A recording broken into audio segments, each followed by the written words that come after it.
And so today we reaffirm our belief that in the 21st century, no child should go to bed hungry, and no child should die from a mosquito bite, and no one should be denied opportunity because of where they're born or what gender or religion they are, or the color of their skin, or who they love. So they'd go to bed and leave the young couple alone. When I go to bed, I am not satisfied with how I pass the day. If people are struggling to get out of bed, the last thing on your mind is exercise. I get out of bed for two reasons. One, small-scale family farmers need more food. It's crazy that in 2019, farmers that feed us are hungry. And two, science needs to be more diverse and inclusive. These small, short-term, attainable goals is what gets you out of bed. It gives you a purpose. It gives you something to work towards. Take 2 minutes and make your bed, because that's a success habit. Maybe make your bed and find a job, get good at a skill. You could stretch, you could make your bed when your husband wakes up, you could also sing. Whatever is your thing.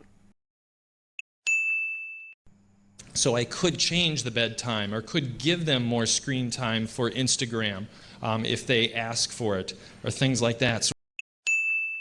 And then for the bed, we'll change the bed. We don't want you to change the bed count that you're licensed for. Instead, I'd been treating her like she was on some assembly line of children needing to be fed and put to bed. We're so disabled people. Gone are the days where people think that disabled people are somebody that needs to be fed and changed and got up at 7 o'clock in the morning, put to bed at 6 o'clock at night and left. I come home from work. The kids need to be fed. They need to be put into a bath and put to bed. How could I if I just lied in bed all day? I would lay in bed at night, and I would just imagine myself like trekking in these foreign lands and meeting people from all over the world. Now, I don't want you to lie in bed tonight at 2 a.m. awake, thinking, why is this hole getting larger? No ifs or buts. You have to be in bed by 10 o'clock. I had to be in bed by 10 o'clock on New Year's Eve. So, you must be in bed by 9 o'clock. You must be asleep by 9:30. Some could still work, but had to spend their evenings and weekends in bed, just so they could show up the next Monday. Spend less time in bed, have less efficient sleep, and take longer to fall asleep than whites. Days I spend at home in bed with my wife. And I have to say, a lot of my life has been spent somewhere else.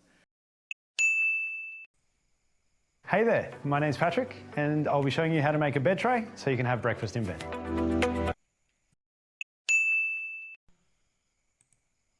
To get a bit cloudy, so there's no point hanging about.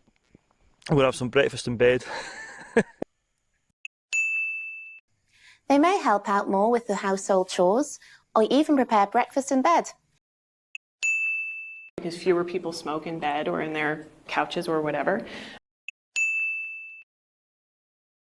The fact that I smoked in bed is not usually considered a good reason for the fire department not to come to my house to put out the fire, especially if my house borders very closely on many other people's houses.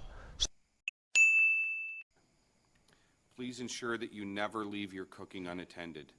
And if you must smoke indoors, please do so safely and safely discard your smoker's materials. Never smoke in bed.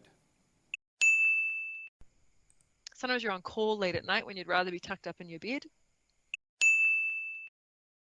But I think I'll probably be tucked up in bed by that time.